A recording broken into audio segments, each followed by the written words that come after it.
असम का परिचय नदी के बिना अर्थहीन है और इसी भाव को ध्यान में रखते हुए अधिवक्ता व गायक संदीप चमड़िया ने नदी नामक एक कविता संग्रह का प्रस्तुतिकरण किया है।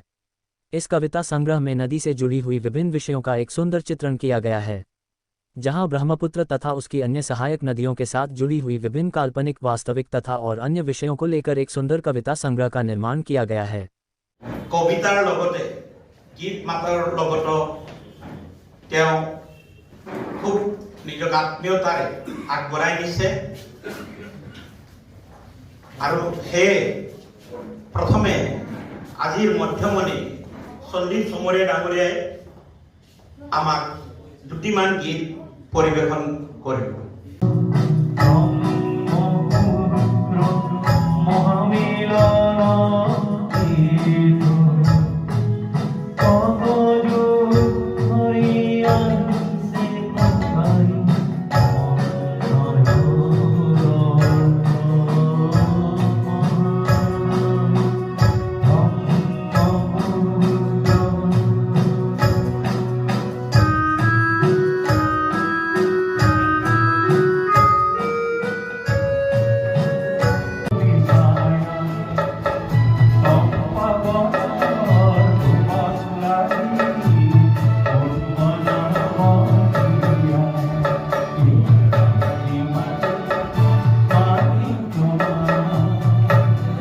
देखिए, जहाँ तक असम की बात है, असम का परिचय हरदम नदी से अंतर्निहित रूप से जुड़ा हुआ है। और जब भी हम असम की भौगोलिक स्थिति के बारे में बात करते हैं तो सबसे पहले हम लोग के जहन में आता है ब्रह्मपुत्र नदी और उसकी सहायक नदी। किंतु आज जो देखने को मिलता है कि जो नदी के प्रति आदमी का यहाँ के जो उसके प्रति आकर्षण होना चाहिए, उसके प्रति जो दायित्व होना चाहिए, उसकी जो चर्चा होनी चाहिए, वो कहीं ना कहीं धूमिल होती सी नज़र आ रही है। तो मैंने सोचा कि कहीं एक ऐसा प्रयास किया जाए जिसके द्वारा कविताओं के माध्यम से लोगों को एक ये सूचना जाए कि नदी हमारे जीवन के साथ कितना एक अंतरंग, इसके साथ एक हम लोग का जुड़ाव है।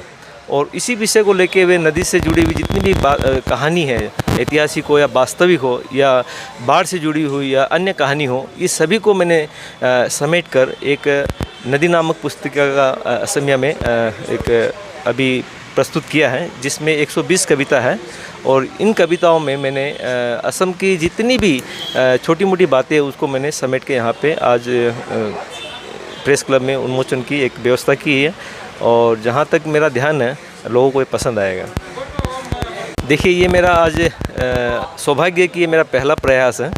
और इसके पहले मैं कविताएं लिखता आ रहा हूँ, असमिया में हो या हिंदी में हो या राजस्थानी में हो, लेकिन जो किताब का जो शक्ल मैंने जो दिया है, और ये मेरा पहला प्रयास है। संगीत में मेरा काफ़ी एक रुझाव है और मैंने कई असमी, हिंदी और राजस्थानी गीतों की प्रस्तुति की है। कुछ एल्बम भी मेरे निकले हैं और आने वाले दिन में भी कुछ प्रयास है कि इस तरह से अच्छे काम किया जाए।